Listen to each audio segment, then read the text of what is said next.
Amanda Naganim. Taught Jordan Naganim.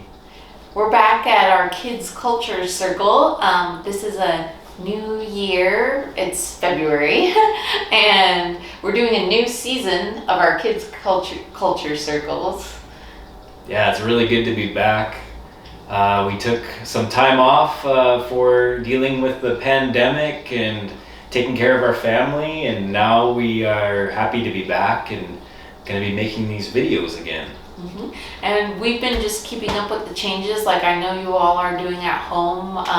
The pandemic has been going on for about a year now, and I know things keep changing, and we have to keep changing the way we make these videos. We have to keep changing the way we're living our lives, and we know you kids and families at home are having to deal with all the changes too, and we just wanted to say that we're very proud of you all. We know that we're all in this together, and that even though we still don't get to be together, we're always thinking of you, and we're happy to be able to make this show for you, and are thinking about you in this time.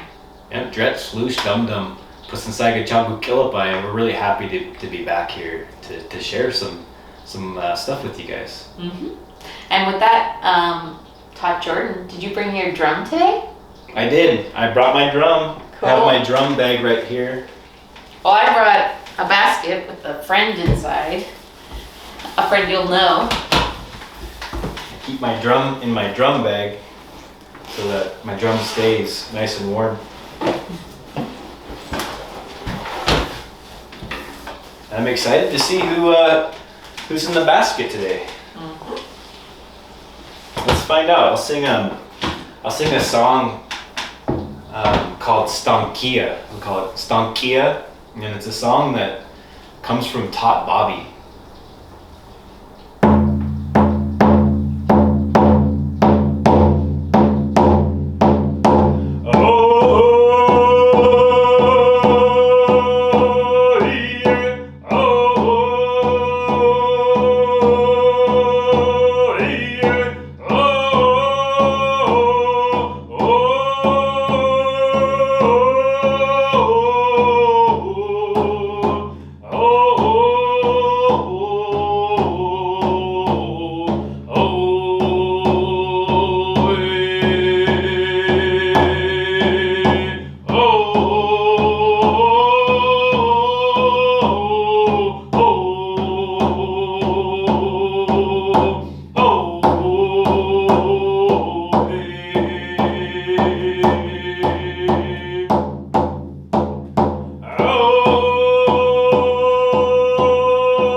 L'chaim, Talipus. L'chaim, kids. All of us Naganim. That is so cool that you came, because that song is about a coyote, one of your ancestors. Yeah, And that's funny. Stankia. It's funny that I sang that song because you are the one that happened to be there, and it's about an ancestor of yours. You probably know the whole story about Stankia, right? Yeah. Yeah, your ancestor Stankia went across our land long time ago and was making changes to the land, making waterfalls and making different rules for people to follow and teaching us how to eat skakwo, all kinds of stuff. We have a Stankia as an ancestor that was in our Ikanum stories. So anyway. Yeah, I think about Stankia a lot this time of year. Oh, do when you? I'm in my den, all curled up in my den, because it's winter time. See, I was gonna ask you, so what have you been doing this winter? Well, I do go out and I hunt and stuff, but I spend a lot of time curled up in my den, sleeping. What's a cuddling den? with What's your den like? It's in the earth, sometimes like under a tree, a fallen tree. I think I've seen your dens too in like bushes and stuff. Yes. Like you make a little like a hole almost. Yes. Okay. And you try to keep it away from everything so that you're nice and safe. Dread. Okay. Yeah. We were nice and safe in the den, and I cuddle up in there with the other all of us, and we rest a lot in the winter. Oh, okay. Besides eating and things like that. Yeah, that's kind of like, what I do in the winter time a little bit. What do you do?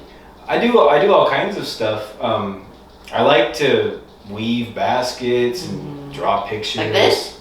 Yeah, this is something that I made here.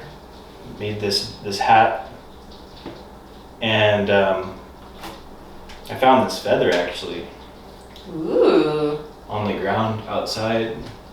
So I picked it up and was really happy to find it. It's a flicker feather. Actually, we have a little flicker friend right here. So this is a flicker bird. Behind Flicker. And so this is their feathers. You can see they're orange. And they got really pretty designs on them. Really important feather for our ancestors. And our ancestors taught us to use these feathers on our special items like our hats. And I already have a couple flicker feathers here. And so I was thinking I could use this feather. So I gave thanks outside and I put some tobacco down. Said thanks to the flicker for leaving it there. And later on I'll work on putting some beads on it, putting it on my hat and wearing it. So nice. That's kind of what I do. I slow down, and especially in pandemic times, stay at home and rest, because during the summertime, as we did last year with the kids, we went out a lot. We showed them the berries in the mountains and the canoe and just being outside a lot and gathering plants. And so in the summer, it's really busy and active, and then in the wintertime, I slow down. And another thing I really like to do is talk about all the Ikanum stories that we have that come from our ancestors. Like Stankia. Like Stankia, and also all of us, your ancestors, your other ancestors. There's a lot of different coyotes in our old stories, and they all kind of do different things. But they're all really awesome stories. So it's really cool that you're here right now, because it's that time of year. I'm hungry to hear a story. You're hungry for a story? I'm hungry for one. Oh, I like the way you said that. Hungry for a story. It's interesting to think about how stories can be food. And that's how it is for me. Ikanum, for me, when I hear him, it's like food for my spirit. It's food for my mind too, and it helps me to be strong. So yeah, me too. Stories can be food. Everything can be food. Do you have any books today? Actually, we're just getting started again. Don't really have a book. I didn't think about that. But what's nice is that it is winter time, so it's time to tell Ikanum. So I do have an Ikanum that I could share if you want to hear. Even more special. Okay, and I'll tell an Ikanum about Alipus. Okay. One of your ancestors. I'll sit here and listen. Okay. And this story comes from my family. I'm from the Hudson Rasier family in Grand Ronde. And this comes from my Hudson side, and we were coming from the Santiam Kalapuya people, Yankala people, and so this one was told by my grandpa's grandpa, John Hudson, and then his cousin, Eustace Howard. He also told the same story, and they both kind of told it in different ways, and I learned it from them. So I'll tell you the story as best as I know it. And so for all the adults watching, forgive me if I leave a part out here or there. I'll do the best I can to tell the story. So all the naga Ikanum kabuk hayash sick when Coyote, the story about Coyote and the big disease and turkey buzzard. So Coyote had a daughter, and they lived in a longhouse. And Coyote would go out all the time, and he'd gather up fish, and he'd hunt, and he'd always bring the food back for his daughter, and then they would eat. And then the next day he would go out again. And his daughter grew up just always wondering where Coyote was going, and he never took her with him. And so one day the daughter was like, well, I wonder where my dad goes every day to get these fish. And so she snuck out one day and followed him, and he didn't know that she was following him. And so he went to his fishing spot that he kept secret from her. And so she was in the bushes watching Coyote fish, and she saw him catching all these fish from his trap, and he was cooking them right there, and he was eating them. And then he took some of them and he was like putting them into a little basket by the river and just leaving them there. And she was like, I can't believe this. He's keeping all this fish here, and he's only bringing me home a little bit of it. He's not actually sharing all of it with me. So eventually Coyote went home for the day, and Coyote's daughter went over to the fish basket. She was really hungry. So she reached into that basket and pulled out some steelhead and started eating the steelhead. Just didn't even cook it. She just ate it raw. Just bit right through the skin. It was all slimy and mushy, and she ate it like that. And Coyote had never taught her that you never eat raw fish like that, especially steelhead. So she ate it, and on the way home she started feeling really, really sick, and got sick to her stomach, had to go to the bathroom a lot, started throwing up, and then she turned into a big disease and just transformed into this monster, and started just like breathing fire and making everything sick around her, all the trees, all the bushes, and then everything she saw just completely got turned into fire and destroyed by her. She was really big and powerful, and started going across the land like that. And everywhere she went, she killed everything, made them all really sick.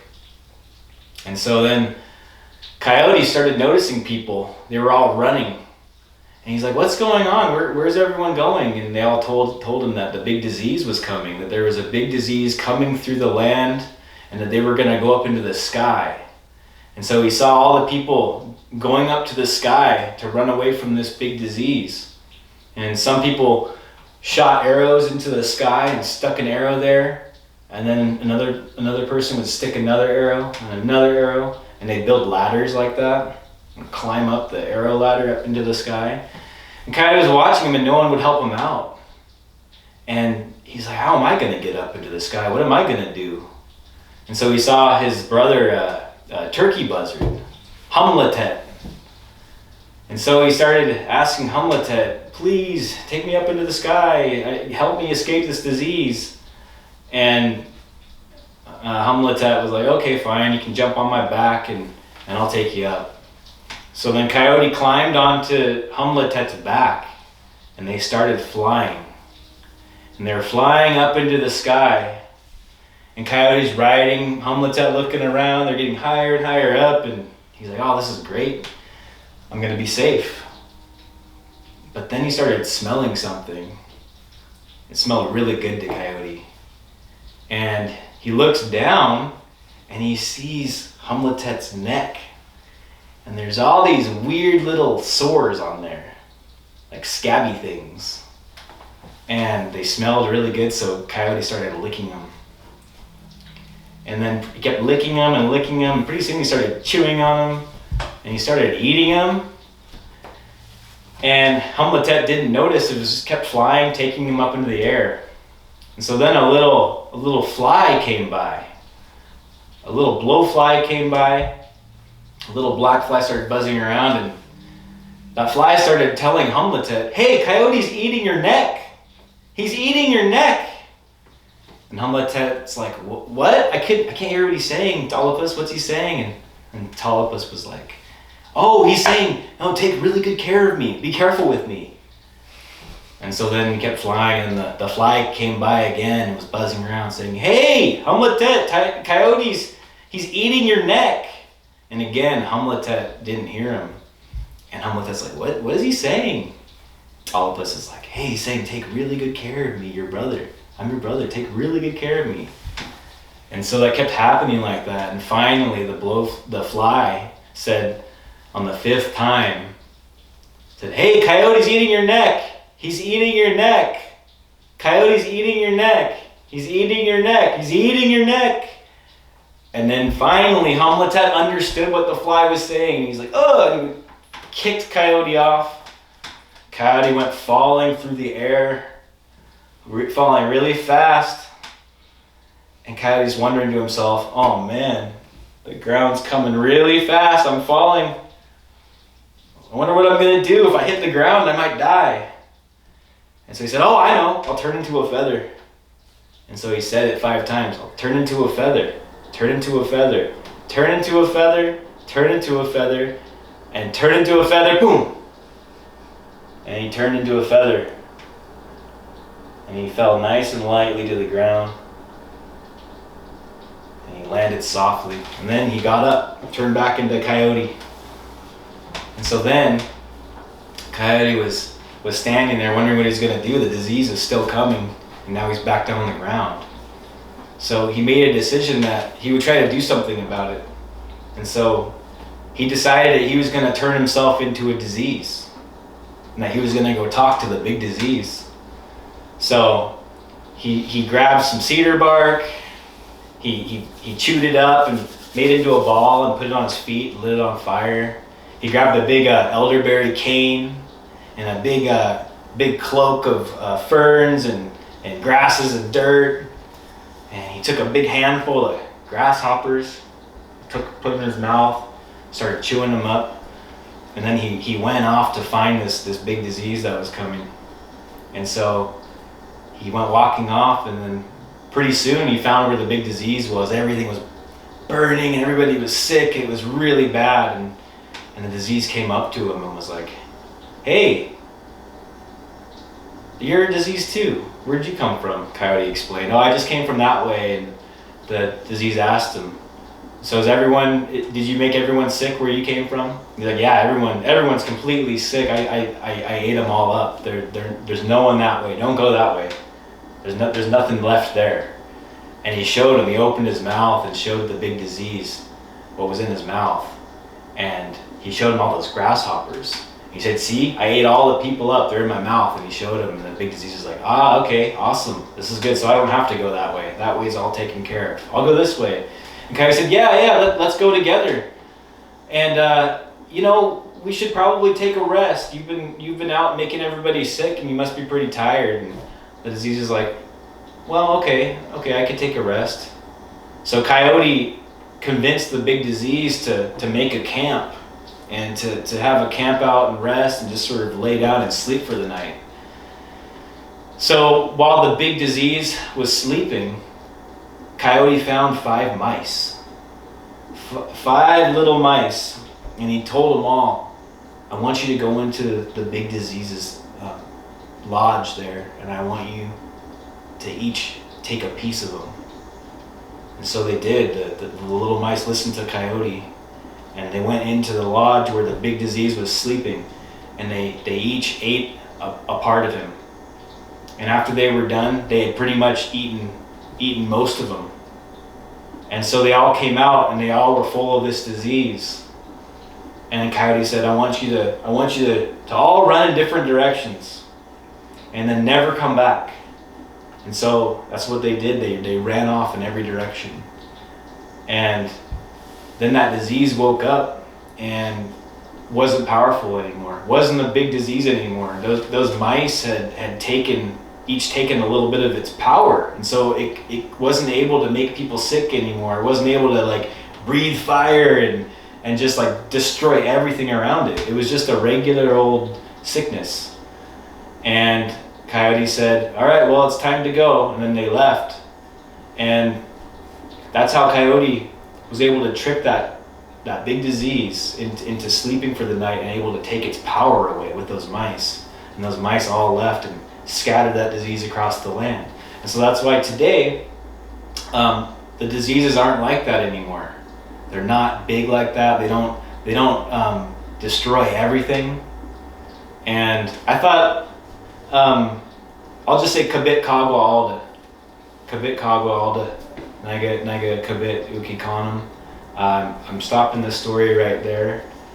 And that's the story of Jordan. Yeah, and I wanted to tell that story because of obviously what's going on. We have a pandemic. That's kind of a big disease, but not nearly as big of a disease as what your ancestor made sure never came to us. Yeah. So even though it's scary, still not a really big disease. Yeah, and it's nice that we can hear stories about the way that your ancestors and my ancestor had diseases, and dealt with them and told stories and taught lessons about them. It's pretty great. Yeah, and it's also awesome how like Coyote, to all of us, he made some bad choices. Yeah. But then he also went and tried to make it right, and he tried to help people too. Yeah. And that's what we're all always trying to do. We'll all make mistakes. Yeah. But we can also choose to do the right thing after we choose to do the wrong thing, and you can help make it right. Yeah. And it made me feel better in the end. It's like things will get better someday. And I know too with me, like the fact that we were able to get vaccines, there's hope, that things will get better. Really thankful that you're able to tune in and listen to an Ikanum. Because of the pandemic, we haven't been able to tell as many Ikanum to the community. So that feels really good for me, and I really hope that you got something out of that Ikanum and that you liked it. I did, and I need to go back to my den now and rest some more. So I'll see you guys later. Tlush kagwa. Oski. Oski and Sawawa Talpas. Masipus Chagu. Well, that was a good visit. Thank you for the Ikanum. I really liked it too. And we miss you guys. We miss all the kids. We miss the families. I'm sure you noticed that little baby Vincent and Isla are not in this part of it, but we know that our friends and people we know miss them too. And so we wanted to make sure to give them a chance with us to go to another place that we miss. We miss the people in our lives that we don't get to see as much because of the pandemic or see from far away. But we also miss the places in our lives that we don't always get to go to anymore, like achaf-hammi. We miss achaf-hammi.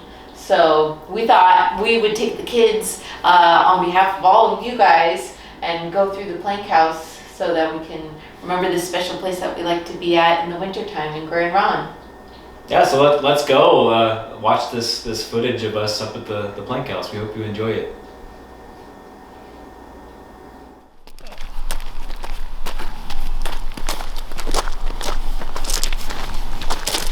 We're going to the light. See that big light over there?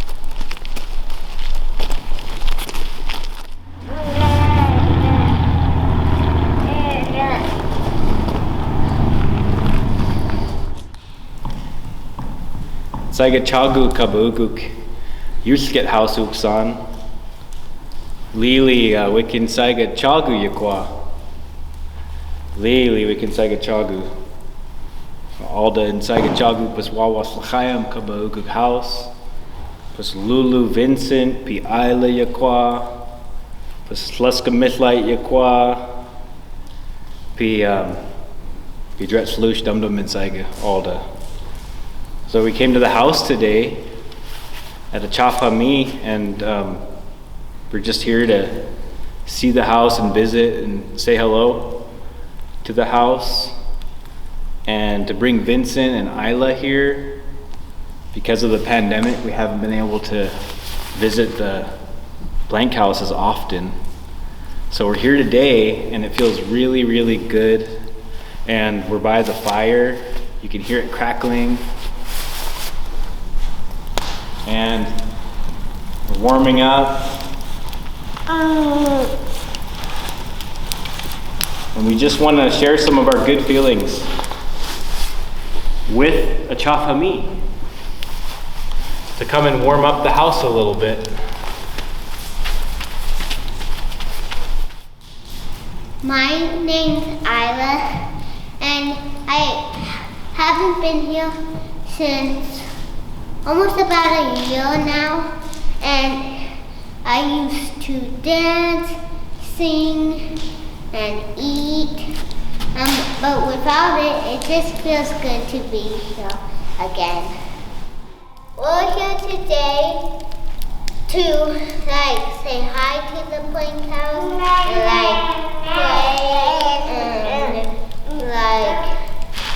and so we can take you here today. So we're gonna just put a little tobacco in the fire.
Chachalu Kilipai. Now we're back here, and it was really good to be up at the achaf-hammi Plankhouse. I know I missed it a lot. It felt really good to be back up there, and we hope you enjoyed, getting to look around a little bit and see us up there with our family, and see Isla and Vincent. And yeah, thanks again for watching. All right, Oski friends, we'll be back. We're going to be creating videos every 2 weeks, and for this season of our Culture Kids Circle. So tune in again later. Oski. Oski.